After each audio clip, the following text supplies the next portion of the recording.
Bhagavad Gita is a book of mankind's collected experience of and answers to life's most basic questions. Who I am, from where do I come, what is my purpose and destiny, and most practically, how do I find happiness? These podcasts originate in the lectures of Neil Bhatt, a disciple of Swami Chinmayananda. They are presented here in 20 to 30-minute segments, each covering 3 of the Gita's 701 verses. Welcome to Gita Wisdom for Daily Living. Kurubuddha pitamaha simhanadam vinadyochehi sankham dadmo pratapava. He realized that if I don't do anything, if it is too late, it will be much bigger chaos. Let's go ahead and get it done.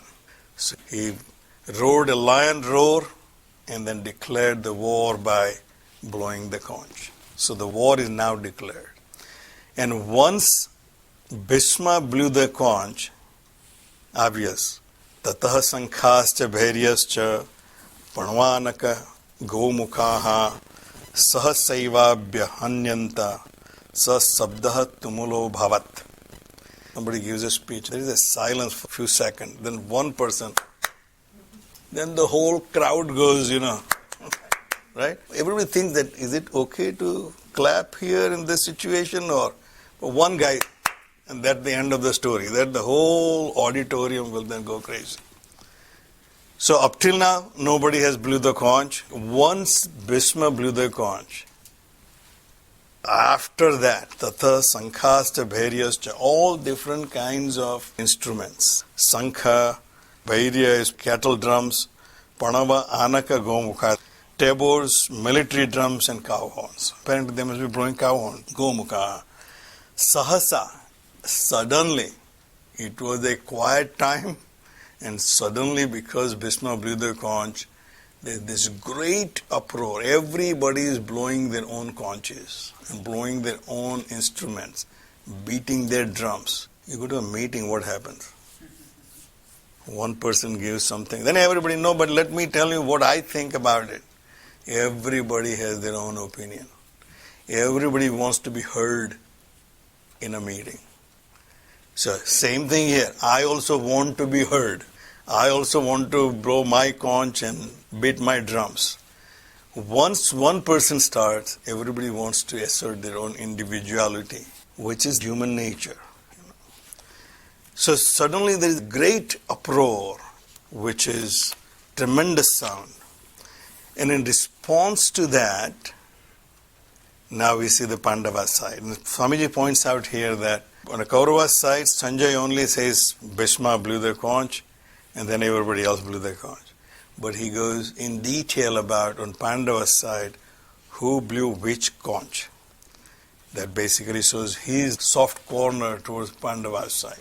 Or he was against the war, and he wanted to make sure this one way or other, if Dhritarashtra get convinced that it is still time, because there was still time. Dhritarashtra as the king has still the authority to stop the war right there. So he's probably making the last ditch efforts to see whether with this narration Dhritarashtra can change his mind and say, stop order. Tataha sveitaha hayye yukte mahati syandane sthito madavaha pandavaschaiva divyo sankho pradadmatuhu. And then also the Madhav, the Krishna, and Arjuna, the Pandu, seated in their magnificent chariot with white horses. A poetic description of what's happening. They blew their own divine conches. So first response comes from Arjuna and Krishna. Obviously they were the leaders of their side. So they were noticed by Sanjaya most, Not that they were probably the first one to blow conch, but obviously all eyes are on Krishna and Arjuna, particularly the commentator. He's focusing more on Krishna and Arjuna because he knew the war is literally between Krishna and Bhisma. Here the Krishna is going to lead all the policy and tactics and diplomacy and everything that other side, everybody's hanging on to Bhisma. So obviously the focus is on both sides. On one side he's looking at Bhisma and saying this is what Bhisma did, And he's looking at Krishna, Arjuna with him, what they did. So they also responded with their divine conches.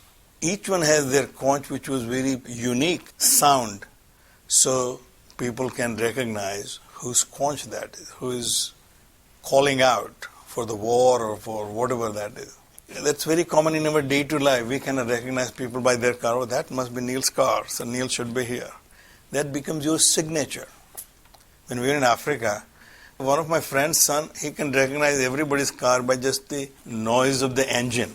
So if we're sitting inside the room and somebody came, uncle, that's I think Sanjay uncle is here. He said, how do you know? He said, well, that's his car. How do you know? He said, his car, I can recognize the sound. So this conches were their own signature. And particularly in battlefield, there was a way of communication. Even in some of the Western world, they obviously on a mountain, the yodeling and all that, it's a way of communication when there is no direct communication available. So these conches were obviously a way of communicating which leader is where. So you can recognize this is Arjuna's conch, well, he's here. So they all carry their conch as their signature. Panchajanyam Hrishikeshaha Devadattam Dhananjayaha. And obviously people have their name. We have our pet's name. Some people have the computer's name. Hrishikesha Panchajanya. Hrishikesha Krishna. And Swamiji gave two definitions here. One is Hrishik Ishaha, which is Lord of senses. Obviously Krishna is the Yogeshwara.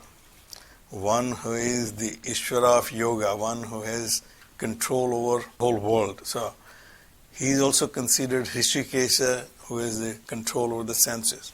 But Swamiji says maybe Hrishikesh means short-haired. That does not mean that Krishna had an army crew cut for this war. Krishna is always shown with their long hair. So he said maybe the hairs were blowing, and that's why from a Sanjaya's perspective, it looked like short hair. Not important. Krishna blew the conch. His conch was a Panchajanya. Devadattam Dhananjayaha. Dhananjay, Arjuna. Swamiji gives explanation why he was called Dhananjaya. Because at one point of time, I think, when he did Rajasya Yagna, he went around and took over the wealth from all the kings who were not utilizing it properly. At least that's what Swamiji says. And put it to a welfare of the community. So he collected a lot of wealth, therefore he was called Dhananjaya, one who collects a lot of wealth.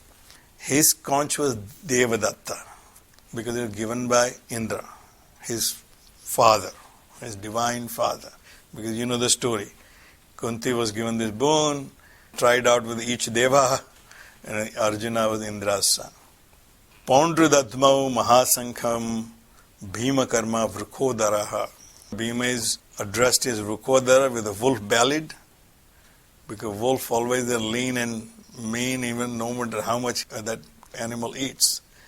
So he has a great digestive power. It's a Bhima was like that. He can eat anything and he can digest it. So just one who can digest whatever he can do great things. Our problem is we can digest what we see and what we hear and what we consume. That's where we have this indigestion in our life of everything. But one who can get everything and then digest it, he can be a great mighty power. So Bhima was like that, at least in a physical sense. He can eat and eat and eat, but does not get indigestion. Therefore, he could do the Bhima Karma. Here the word Bhima is for the great actions, So he has the great strength, basically. The other day I was reading the diet for the swimmer who won all those gold medals. It was like phenomenal. You don't think about it. How many eggs he eats in the morning. But he does not fatten because he digests it with his actions. And therefore he has this mighty power. So Bhima was a great athlete from our point of view. Great warrior. So he did a Bhima Karma, great deeds. And he blew his own conch. So continuing is the Ananta Vijayam Raja Kuntiputro Yudhishthiraha. Yudhishthir's conch was Ananta Vijaya. Endless victories. Ananta Vijayam Raja Kuntiputra Yudhishthiraha. But he was addressed as Raja. He is still the king, legitimate king of Indraprastha. Because when they lost the game of chess, he was not giving up his kingdom, or he didn't lose the kingdom. He lost the bet that he has to go out to the forest for 12 years. In the 13th year in Agnatavas, then he comes back and he starts all over again. Well, that's where the problem was. Duryodhana said, I'm not giving back to you. Therefore, this is the just war. He should have, after 13th year, should have given back. Duryodhana's plan was, we will catch them in 13th year. They will go back for forest another 12 years. We'll continue that cycle. We'll never come back. Well, they somehow managed it. There was some controversy also whether they were caught or not caught. Duryodhana actually claimed that they were caught.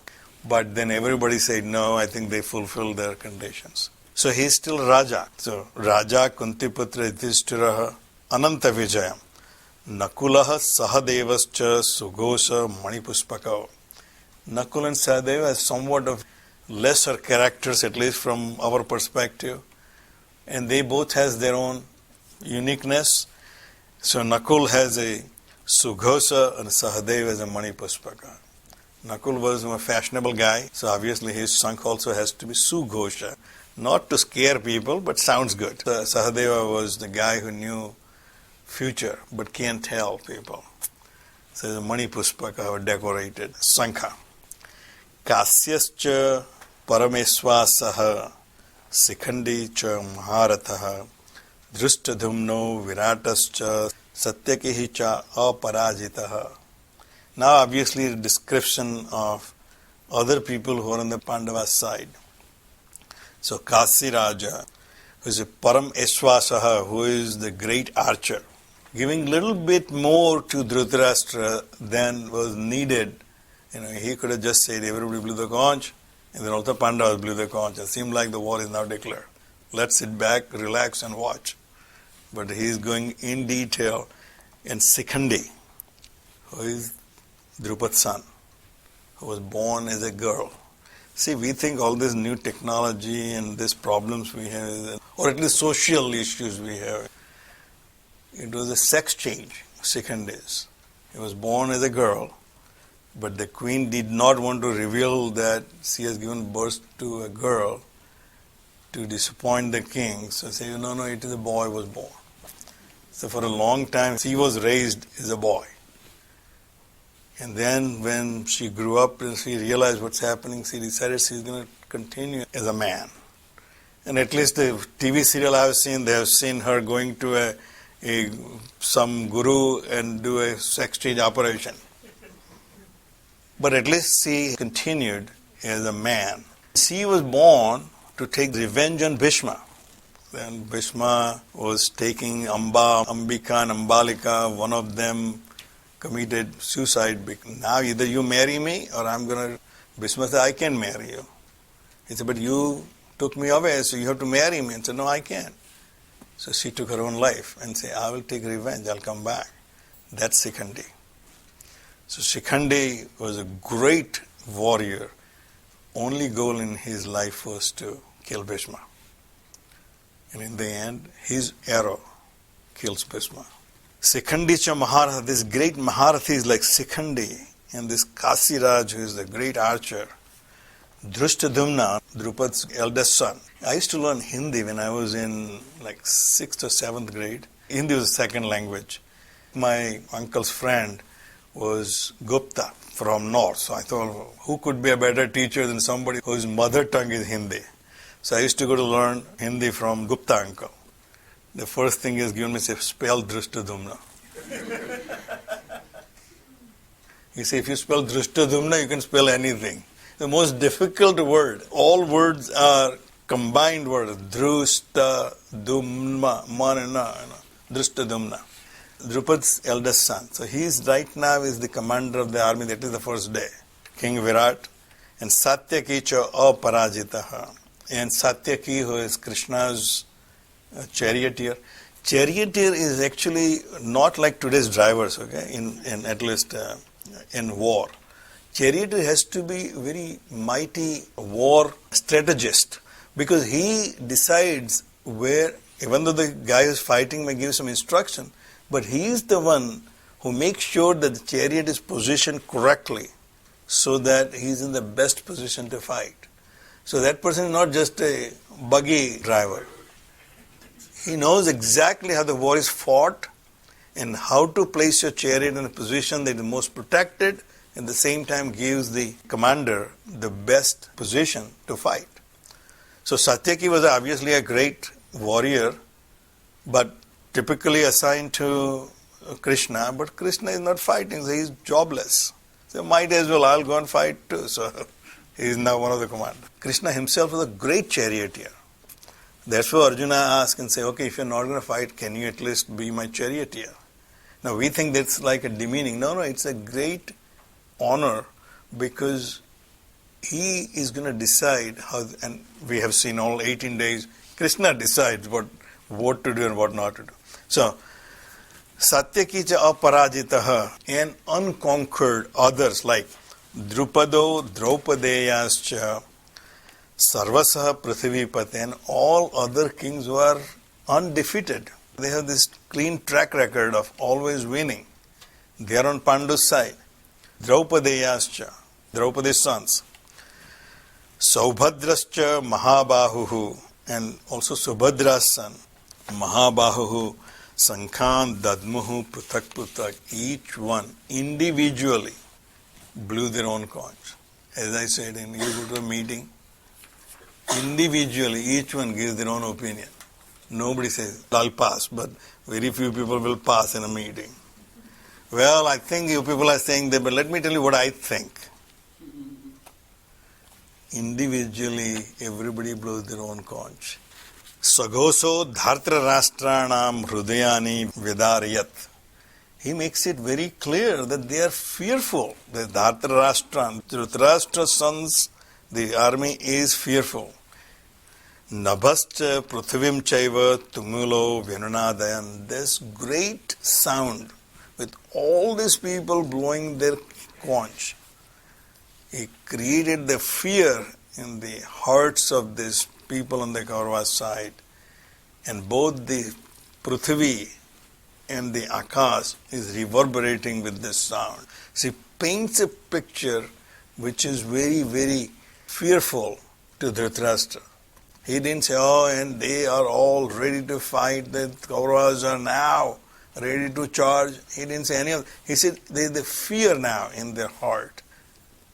So we know that Sanjaya's sympathy was always with Pandavas. Almost everybody's sympathy was for Pandavas except Duryodhana's decision to fight, and Dhritarashtra can't do anything to displease his son because of the attachment.